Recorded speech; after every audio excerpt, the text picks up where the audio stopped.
ابا سلط کہتے ہیں کہ ایک دفعہ میں امام کے گھر میں موجود تھا تو اچانک سے کسی نے زوردار طریقے سے دروازہ پیٹنا شروع کر دیا.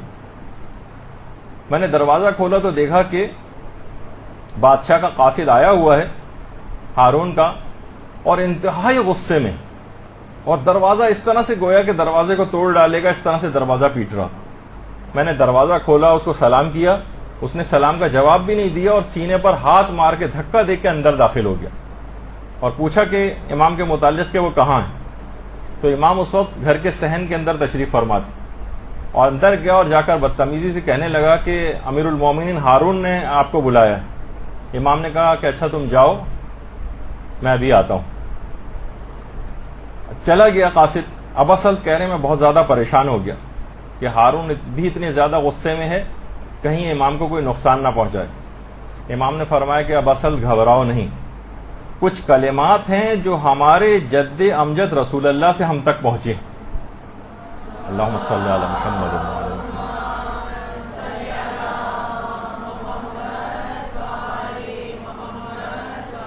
ان کی برکت سے مجھے کچھ نہیں ہوگا. بہار کے اندر بھی کلمات ہیں اور مفاتی کے اندر بھی ہیں. ان کلمات کے بارے میں امام فرماتے ہیں کہ رسول اللہ نے یہ فرمایا تھا. ایک اور روایت کے اندر بھی یہ بات آئی ہے کہ پیغمبر اسلام بھی ان کلمات کو استعمال کرتے تھے اپنے دشمنوں سے بچاؤ کے لیے.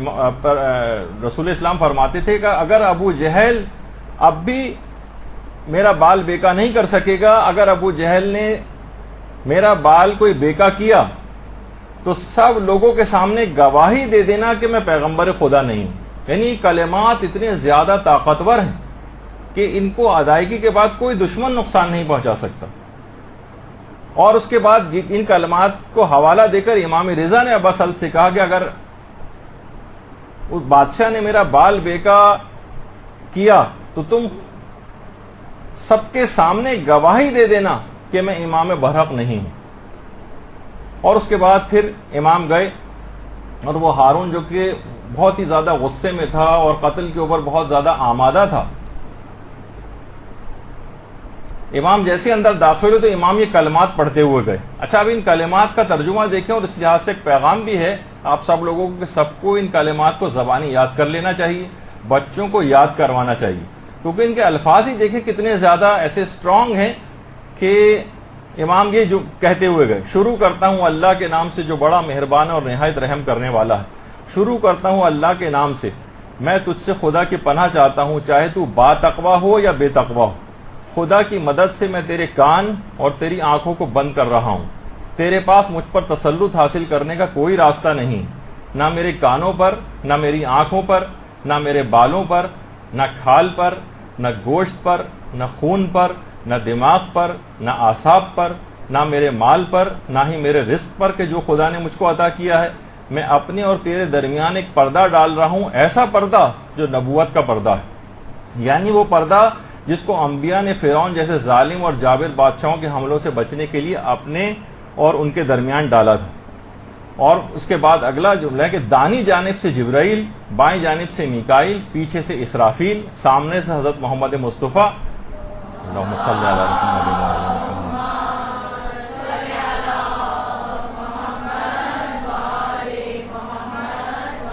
یہاں تک کہ خداوند بھی کہ جو میرے حالات کو جانتا ہے، تیرے شر کو مجھ سے روکے ہوئے ہے اور شیطان کو مجھ سے دور کیے ہوئے.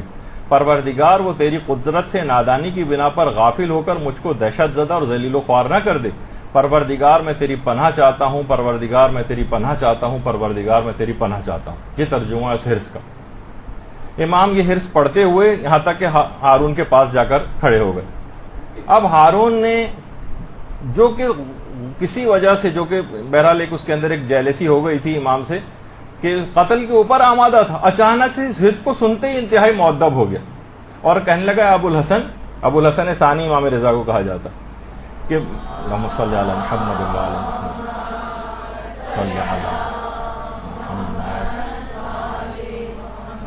میں نے خزانچی کو حکم دیا ہے کہ آپ کو جاتے وقت 1,00,000 درہم دیے جائیں اور آپ اپنی اور اپنے گھر والوں کی ضروریات کی ایک فہرست مجھے مرتب کر کے فراہم کر دیں، میں ان کو پورا کروں گا.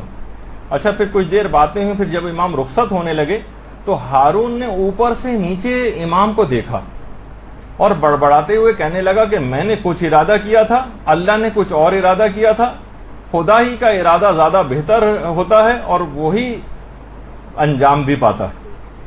یعنی وہ کچھ کر نہیں سکا حرص کو کرنے کے بعد. اس حرص کو باقاعدہ شیخ عباس قمی نے اپنی کتاب منتہی الاعمال فصل نمبر 5 ہے، اس کی 10واں باب ہے، اس کے اندر اس کو نقل کیا ہے. اس کے علاوہ مفاتیح الجنان کے اندر بھی یہ ہے، اور یہ ضرور لوگوں کو اس کو لینا چاہیے، بچوں کو یاد کروانا چاہیے، روزانہ کی بنیاد پر خود بھی پڑھنا چاہیے. برحمتك يا أرحم الراحمين وصلى الله على محمد وآله